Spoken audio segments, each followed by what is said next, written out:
उत्तर प्रदेश में समाजवादी पार्टी की स्थिति इस वक्त एक ऐसे व्यक्ति के समान है जो कहीं नहीं जाने की यात्रा कर रहा है।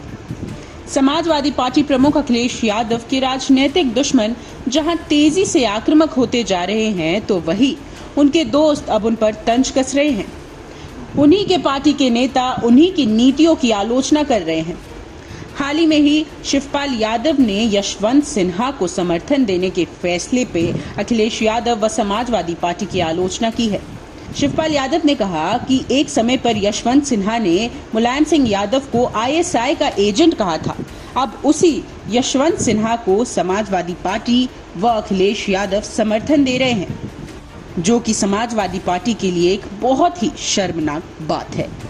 वहीं अगर पिछले कुछ महीनों का हिसाब लगाया जाए तो अखिलेश यादव हाल के विधानसभा चुनावों में अपनी जीत को लेकर आश्वस्त थे, लेकिन नतीजे कुछ और ही साबित हुए।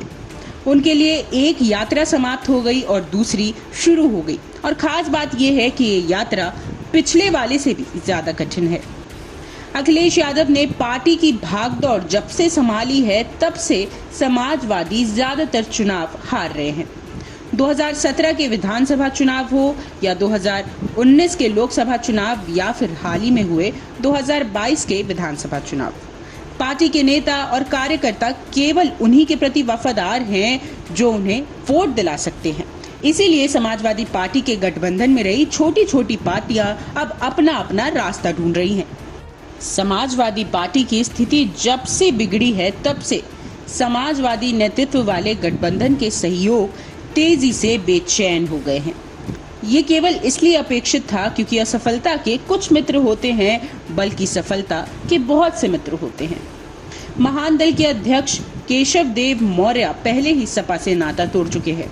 उन्होंने अखिलेश यादव के अहंकार को एक बड़ा कारण बताया था।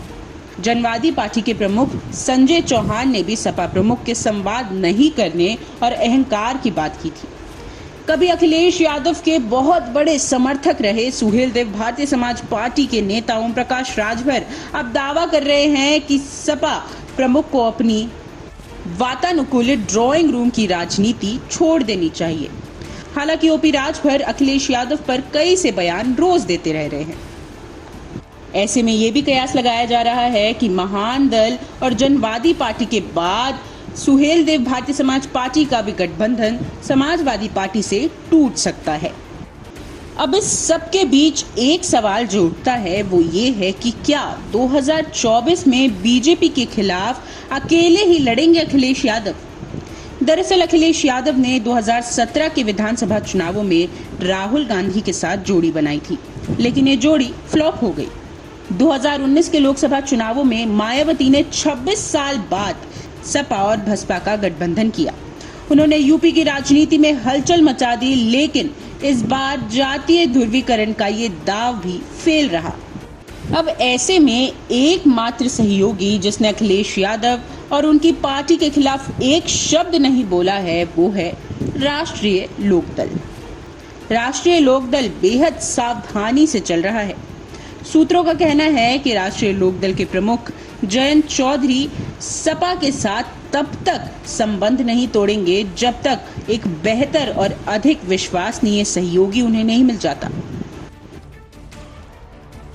और आप हमसे जुड़े रहने के लिए सब्सक्राइब करें YouTube पर, फॉलो करें Twitter पर और लाइक करें Facebook पर। और ज्यादा जानकारी के लिए आपको टाइप करना होगा सिर्फ न्यूज़ नशा।